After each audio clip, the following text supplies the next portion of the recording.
show you is one of the highest win rate strategies you can possibly do in trading. It is very easy to use, works in almost every single market, and most importantly, it makes money. Well, enough talk, let's get straight into it. The MACD, or the Moving Average Convergence Divergence, is one of the most popular technical indicators used by traders. Essentially, this indicator uses moving averages to find trends in the market, and it's pretty damn good at it too. Now, if you're an experienced trader, you've probably used or heard about this MACD indicator before, but the MACD indicator by itself is just alright, to be honest. So make sure you watch this full video to see how I pair it with some other indicators to make it perform so much better. First things first, let's add the MACD indicator to our chart. To do that, you're going to go to TradingView or whatever chart website you prefer, and then you're going to go up here to the Indicators tab, type in MACD, and click this top one. Now that we have the MACD indicator added, let's make sure we know how the MACD actually works. The MACD is made up of 4 different components: the MACD line, the signal line, the histogram, and the zero line. The MACD line, which is the blue line, in most cases is usually a 12-day moving average. The signal line, which is the orange line, is usually a 26-day moving average. Next, we have the histogram, which represents the difference between the MACD line and the signal line. So, for example, the smaller the space between the two lines, the smaller the histogram gets. The bigger the space, the bigger it gets. You can also see once the MACD line crosses above the signal line, the histogram turns green, and if the MACD line crosses below the signal line, it turns red. And finally, we have the zero line, which basically represents the center of the MACD indicator. Now that we know the 4 components, let's make sure we know how to use them. The MACD indicator is insanely good at finding trends in markets. How you can tell if a chart is about to have an upward trend is by looking for a cross upwards between the MACD line and the signal line. For example, here the MACD crosses above the signal line, indicating the chart is in an upward momentum. And here the MACD crosses below the signal line, indicating it's in a downward momentum. You can also use the histogram to indicate how much momentum there actually is. So if the histogram is getting bigger, that means there is an increase in momentum. If it's getting smaller, there's a decrease in momentum. So how you actually want to use this indicator is by when the line crosses upwards, but only if they cross below the zero line. If they cross and it's above the zero line, you wouldn't want to enter the trade. It's the same concept with shorting. You only want to enter a short trade if the lines are crossing downward and it's above the zero line. So as you can see just by watching this indicator is extremely easy to use. But the problem most traders encounter is that they only use this indicator by itself. Let me tell you why this doesn't work. The MACD indicator works extremely well if the market is in a trend. So for example here, the MACD indicator is doing a great job indicating when the price is about to move upward because the chart is in an upward trend. But here the price is in a downward trend, but the MACD is still signaling to buy long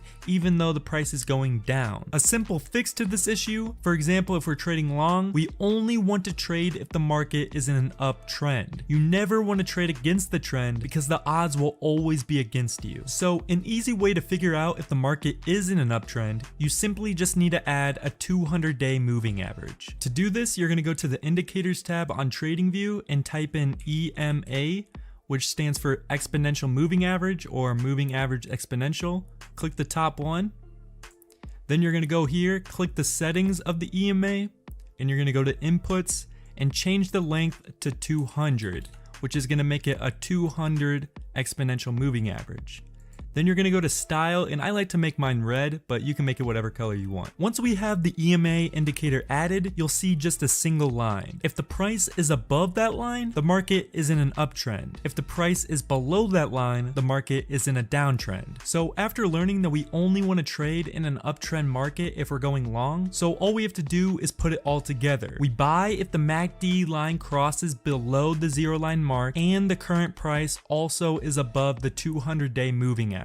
This will guarantee that you are only trading when the market is in an uptrend, which is a very powerful combo. If you wanted to short, you would do the exact opposite. So make sure the price is below the 200-day moving average and the MACD lines are crossing downward above the zero line. So as an example, we would want to enter a long trade right here because the MACD lines are crossing upwards below the zero line and the current price is above the 200-day moving average. Now what I like to do is set a stop loss below below the 200-day moving average. So the 200-day almost acts as a wall that the price has to break through to hit the stop loss. Then I like to have a 1.5 profit ratio for my profit target mark. So as you can see for this example, the strategy worked exactly as we wanted it to, and we made money. But we can still make this trading strategy even better. This MACD strategy combined with a 200-day moving average works extremely well only if there's a lot of price movement. Where the strategy starts to get kind of iffy and giving false signals is when the chart starts going sideways and losing momentum. So as you can see here, the chart is moving sideways and lost almost all of its upward momentum, and the MACD is giving lots of false signals. If you traded here, odds are you probably lost money. To fix this issue, we have to combine the MACD with price action. To do this, identify a key support or resistance where the price hits and bounces. So as you can see, the price goes down, hits this point, and reverses upwards. The next step is to wait for that price to hit the same key level again, and once it does, we are expecting the price to bounce off the support and go upwards just like it did before. But as a clear side note, just because we made this support and it bounced off this before doesn't mean that it'll always do it again. It can easily break through the support and drop lower if it has enough momentum. If we want to make sure the price is about to change in momentum, that's when we bring out the MACD indicator. So what you would do is make sure the price is above the 200-day moving average. Once the price hits the support made, wait for the lines on the MACD to cross below the 0 level, and that's when you enter the trade. I just revealed to you how the MACD 200-day moving average and using support and resistance levels gives an extremely high win rate with this strategy. All I ask in return is if you can take 2 seconds of your time and like this video. If you want to stay up to date with my future strategies, make sure to subscribe, because in my next video I'm planning to release a strategy that works even better than this MACD strategy. Hope you guys all learned something from this video, and I'll see you guys next time.